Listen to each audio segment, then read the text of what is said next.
All right, welcome to Tabletop Gaming with Juice. Now, this video is something that I wanted to do because there have been very few videos that have really pushed me to want to make a video back at the original. Obviously, I've done video responses, and so I've been inspired by videos before. But this video really, it stirred something within me. Something that only two videos I can think of right now have done. One of those was TheWriters review of 5th edition D&D. Another one was Spoony's review of 5th edition D&D, which really wasn't a review. It was a skim through and a smell test. That's it. For 2 hours, you got to hear about how the book smelled and how he hadn't read the book and had thoughts on it.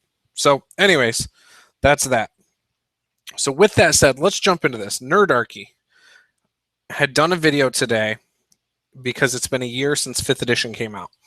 And they were talking about the things they dislike. Now, obviously, everyone knows Nerdarchy loves 5th edition. They talk about 5th edition all the time.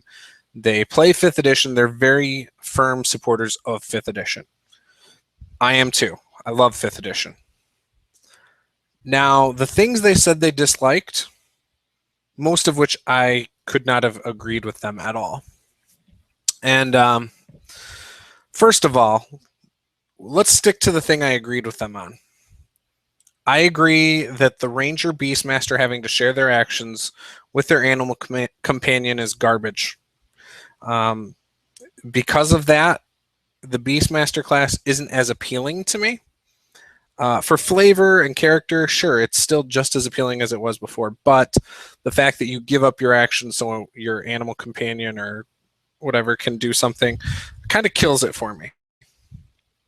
It's already a very weak class, in my opinion, when you take the Beastmaster route. And then, when you take that into account, it just makes it almost a wasted feature, even though that's supposed to be the primary feature of that class. So I completely agree that that could have been done a little better, and all they have to do is remove the shared actions. Other things like the spells for summoning your mount, and I believe summoning your fey creatures or whatever, I don't believe are shared actions. Could be wrong, but I don't believe they are. But anyways, on to the things I did not agree with. They basically said a sorcerer is useless. There's no point in playing it because you might as well play a wizard. Completely disagree. Sorcerers are sweet. I have a campaign right now that I'm running for my wife and her brother, her sister-in-law, and then sister-in-law's brother and his wife. And there's a wizard and a sorcerer in that party. And you would never know that one is more powerful than the other. The sorcerer has a much better armor class because of Dex and the Draconic bloodline. So if she has to, she can get down in there and fight hand-to-hand if she really wanted to. I think her armor class is about a 16, which is pretty good for no armor. The wizard has an armor class of 12, but obviously can cast more spells, has more spell slots. Now, both of them can cast spells all day long. They have cantrips, but there are advantages to being a sorcerer. Wild magic is huge. In fact, I'm going to open the book to the sorcerer right now because this really bothered me that they were just trashing the sorcerer class, which I think is better. I like it more, to be honest. You don't have to prepare spells. You just wake up and are able to do them. It's, whereas a wizard has to have his spell book. If something happens to his spell book, he's useless, other than his cantrips. So, again, I think the sorcerer is probably, in my opinion, better than a wizard. So I'm almost there. I'm almost there.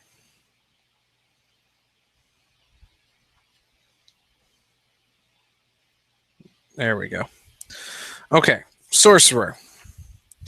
So at first level, they get 2 first level spells and 4 cantrips. Now let's go over to the wizard.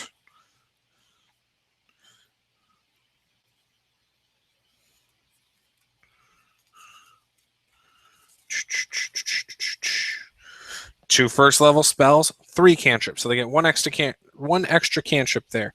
Second level, they have 3 first level spells. Same thing for the sorcerer. You go down to third level, the same. It's pretty much the same all the way throughout. So that's not an issue. So then the next thing is that wizards can learn more spells. Is that the gripe? Obviously, sorcerers are limited in how many spells they know. Wizards, no spell. They can learn spells of first level and higher. Yada, yada, yada. Yeah, they have 6 first level spells at first level, whereas a sorcerer knows 2 at first level. I don't think that's a big deal. You know, the idea is they're different types of spellcasters, first of all. They get their abilities from different places. I'm completely fine with this. You know, sorcerers to me are superior. Sorcery points. Once you start getting sorcery points, boom, now you're able to cast not only more spells, but here, let's look at all of them. There's some on this page too? No. Oh, and then the meta magic feats. Wild magic.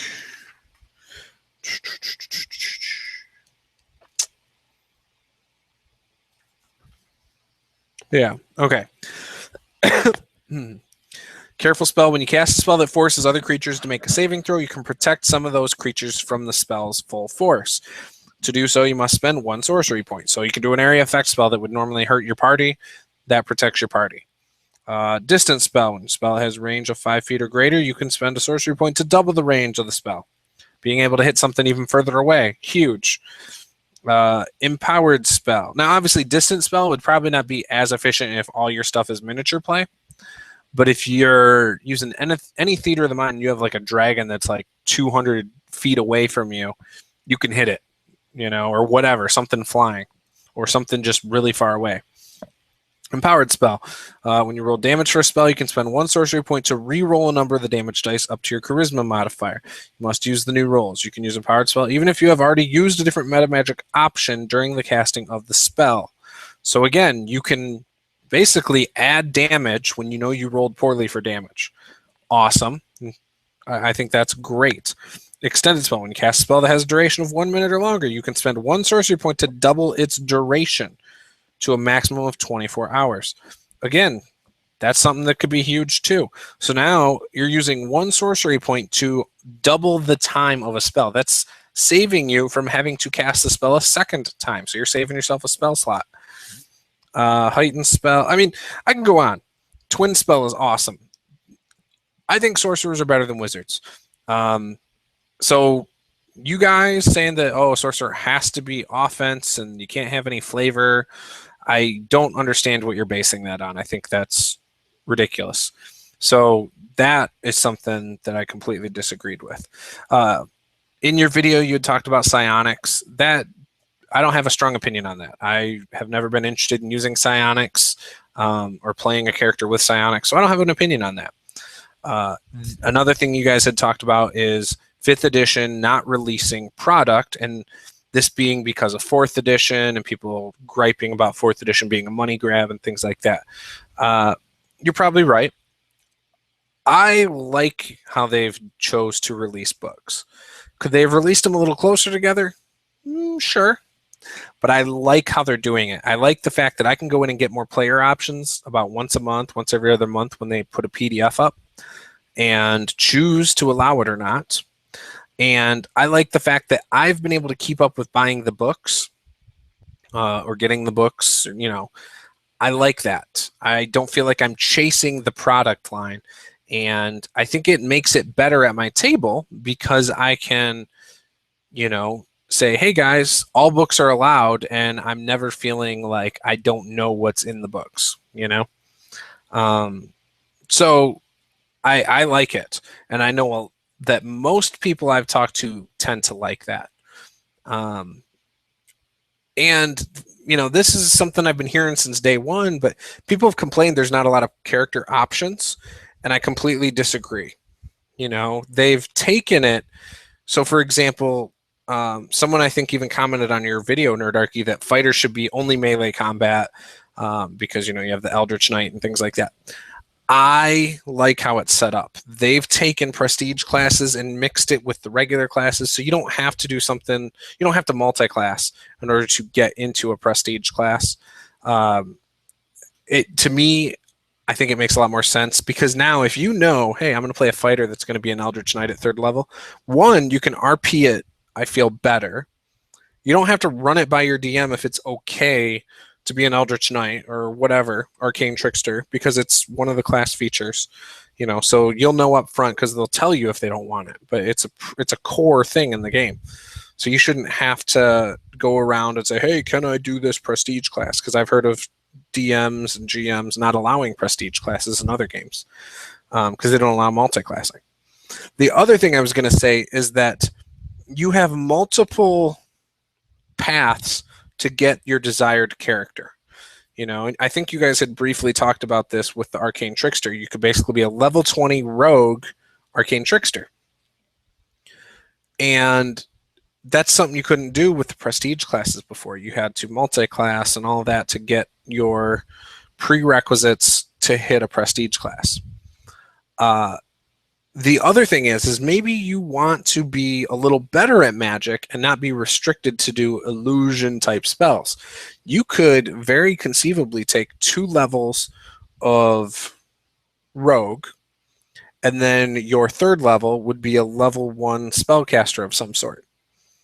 And now you're, in theory, an Arcane Trickster, but different. You're getting the same desired effect, but there's a little bit of difference to it. I think that's cool. I like that there are a lot of options just within the player's handbook. Things that people overlook are the feats and the variants that feats can give you. Other things that people overlook right now are multi-classing. I haven't seen a lot of people talk about multi-classing except saying, oh, it's hard to min-max or power game your multi-classing. And while that's fine, I could still see how it could be very powerful. And I like how it is. I like 5th edition. No bones about it. And I'm not saying it's a perfect system. I agree with you guys. It's not. But it's darn good. When it comes to fantasy, right now, it is my favorite game. And there's a lot of options in this book. You could be almost any concept you can build for the most part. Now, there's obviously things you can't, and I get that, but there is so much range and flexibility from the races and classes in this that you can play so many variances of your classes and your races and your character. Like, it could be so different from the next guy without having to throw on a million books. And not that that's a bad thing. I have no problem with that. If they had a bunch of splat books for this, I'd be cool with that. But the way they've made the game, it gives you a lot of things. Whether you want to be a fighter that can heal, so you take the healer's feat at 1st level or at 4th level or whatever. There's things like that. There's the fact that you could be a spellcaster that can also be a martial character by taking certain feats or things like that.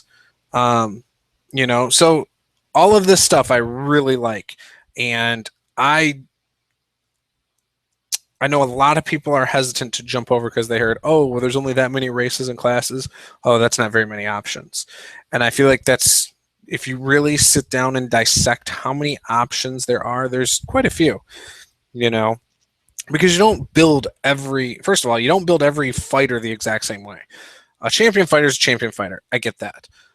Battle Master could be completely different from somebody else's Battle Master, though. Someone's Eldritch Knight can be completely different from somebody else's Eldritch Knight. There's 2 variances on Barbarians. One Barbarian has Path of the Totem, so you can choose different ways to build that type of Barbarian. There's so many different things, and it's not just spell selections that can set yourself apart, but there's abilities, there's feats, there's races. Even the races have subtypes now. So you're not just a dwarven fighter when you're a dwarven fighter. What kind of dwarf are you? What kind of fighter are you? What is your focus as a fighter? You know, all of this stuff I think is huge and makes the game extremely replayable. There's a high replay value I feel with 5th edition. It's not one of those. It's not like 2nd edition in my opinion, where you play it and most fighters are the same. You know, most paladins are the same. You know, where a lot of things are very similar. The only difference in those was how you RP'd your character for the most part. This one, there's a lot more to it. So, and not in the sense of crunch and things that make the game difficult, because the game is very easy, but a lot of options that are still easy that give you differences from one character to the next, even if you make them very similar. So that's all I got to say on this, but you know, go check out Nerdarchy. I'm going to put the link in the description. I just felt like the video was a lot of whining and poo-pooing on 5th edition, and not that they are saying it's a bad game, because I know they like the game and they still play it, and it seems like their preferred game. But I felt like it was nitpicky, and I understand it's because it's hard to find a lot of bad things with this edition. Everyone's got their own opinions, and that's cool, and I don't have a problem with that. But to say that the sorcerer class is worse than the wizard's class really bothered me, because I don't agree. And to say that there aren't enough features and that wizards should release more products, again, I don't necessarily agree with that either.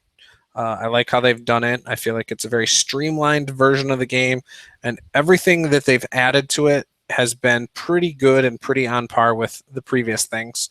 They brought up balance and it being an illusion, and whatever. In my opinion, balance doesn't matter. I come from Palladium Books. I love Palladium Books system, and that is the most, as some people say, gonzo or unbalanced game system ever. I mean, if you're playing Rifts, you're going to have a regular, you know, character, regular person type character, a vagabond, and then the next player might play a glitter boy, and the next person might be a cyber knight. Like, your variances in power level and what they're good at just are all over the place.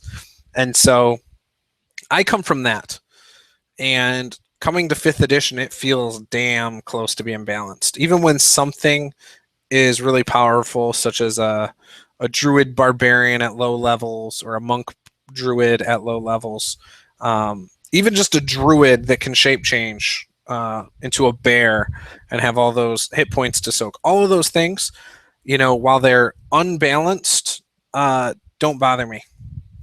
I don't feel like it's that hard to negate it if I needed to as a DM or wanted to. And I don't, even though they're powerful, I use quotes for a reason, but even though they're powerful, they're not, I don't feel game breaking. And again, that's a term I hate, but yeah. So balance, sure, I agree. It's an illusion, but at the same time, who cares if a game is balanced or not? You know, when it comes to the saving throws, I don't have a strong opinion on that. I kind of agree in a sense that, you know, something should make sense based on the class. You know, hey, you know, your saving throw should make sense. I kind of agree with that. You know, they kind of did it based on balance, and I get that. So, for example, as a sorcerer, it's con and charisma. I mean, I don't have a problem with that. So one of the ones I think they mentioned was a monk. So I'm going to go to the monk. Well, let's look at ranger first. Ranger saving throws. Strength and dexterity. Seems fine to me. Paladin, right? Yes, paladin. Wisdom and charisma. This probably should have been strength and wisdom, strength and charisma, maybe? I don't know. I don't have a problem with it still. But wisdom and charisma is fine for me. Monks. So I think this was the one that really bothered them. Strength and dexterity. Yeah, maybe get rid of strength and make it dex and wisdom, because monks are considered wise, right? But again, you can always take the feat that gives you the other one. You know, there's a feat that allows you proficiency in a saving throw of your choice. Fighters, strength and con. I think with fighters, they should have gave you the option of strength or dex. And my reasoning is because you could be a dex-based fighter. Druids. What is theirs? Wisdom and something else? Wisdom and intelligence. Yeah, I don't have a problem with any of this. So I don't know what the big gripe was about it in that video. Again, I think it's fine.